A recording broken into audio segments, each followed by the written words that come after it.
Şükür edən insan sadəcə seyr etmir, onlardan ibrət alır. Hər gözəllikdə Allahın camalını, hər nizamda isə onun sonsuz hikmətini görməyə çalışır. O hər nemətin qarşısında həm dili ilə, həm də qəlbi ilə Əlhəmdülillah zikrini təsdiq edir. Bu qədər təbiətdə olan gözəlliklərə baxarsan, bəzən görsən ki, bir rəssamın qəşəng bir tablosu çıxır qabağına. İstər-istəməz deyirsən ki, bunu hansı rəssam çəkib? Müəllifi kimdir? Tanış olmaq istəyirsən.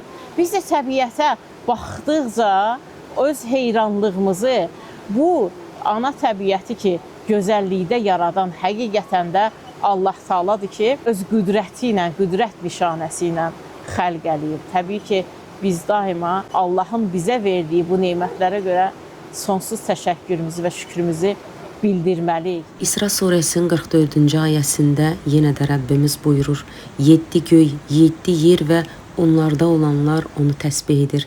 Elə bir şey yoxdur ki, onu həmd ilə təsbih etməsinlər. Lakin siz onların təsbihini anlamırsınız. İnsan təbii ki, çətin anları ola bilər həyatında.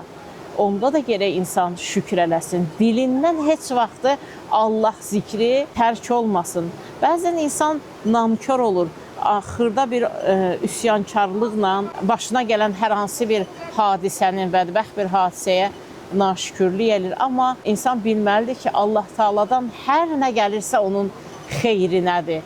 Hər nə, belə deyək ki, yaxşılıq varsa da Rəbdən gəlir insana. Amma o pisliklər ki, insanın qarşısına çıxır, insanın özündəndir.